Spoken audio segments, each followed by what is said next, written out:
Vie et action sont étroitement solidaires. Le domaine de l'une est aussi celui de l'autre. Et c'est dans ce domaine limité que se tient toute la civilisation occidentale, aujourd'hui plus que jamais.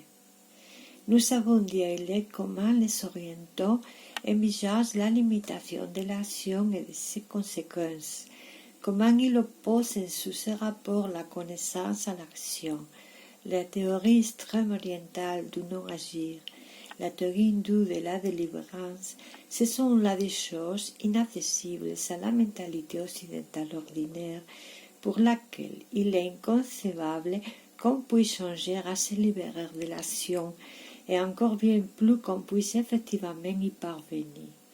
Encore, l'action n'est-elle communément envisagée que sous ses formes les plus extérieures, celles qui correspondent proprement au mouvement physique. De là, ces besoins croissants de vitesse, ces trépidations fébriles qui sont si particulières à la vie contemporaine. Agir pour le plaisir d'agir. Cela ne peut s'appeler qu'agitation, car il y a dans l'action même certains degrés à observer et certaines distinctions à faire.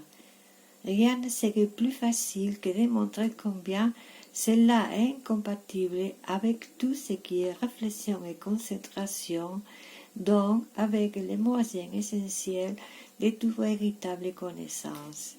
C'est vraiment le triomphe de la dispersion dans l'extériorisation la plus complète qui se puisse concevoir. C'est la ruine définitive du reste de l'intellectualité qui pouvait subsister encore, si rien ne vient à réagir à terre contre ces funestes tendances.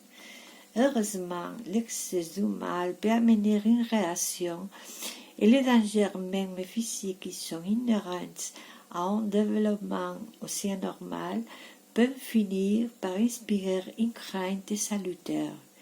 Du reste, par là même que les domaines de l'action ne comportent que des possibilités fort restreintes, quelles que soient les apparences, il n'est pas possible que ce développement se poursuive indéfiniment et par la force des choses, un changement de direction s'imposera tôt ou tard.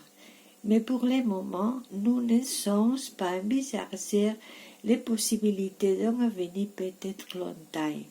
Ce que nous considérons, c'est l'état actuel de l'Occident, et tout ce que nous voyons confirme bien que progrès matériel et décadence intellectuelle se tiennent et s'accompagnent.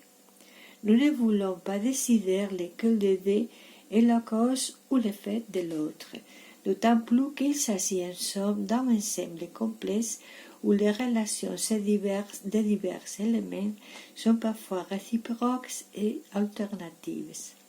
Sans chercher à remonter aux origines du monde moderne et à la façon dont sa mentalité propre a pu se constituer, ce qui serait nécessaire pour résoudre entièrement la question, nous pouvons dire ceci. Il a fallu déjà une dépréciation et un amoindrissement de l'intellectualité pour que le progrès matériel arrive à prendre une importance assez grande pour franchir certaines limites.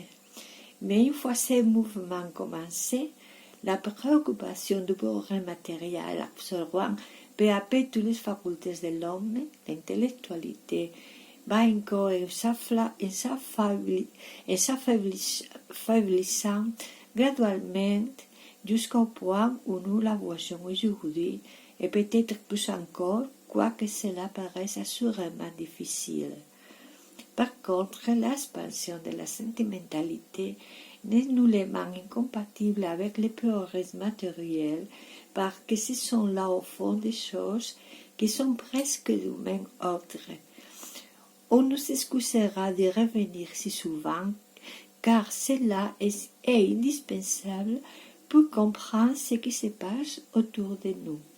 Cette expansion de la sentimentalité se produit encore relativement à la régression de l'intellectualité, sera d'autant plus excessive et plus désordonnée qu'elle ne rencontrera rien qui puisse la contenir ou la diriger efficacement, car ce rôle ne saura être joué par l'excientisme qui, nous l'avons vu, est loin d'être lui-même indigne de la contagion sentimentale et qui n'a plus qu'une fausse apparence d'intellectualité.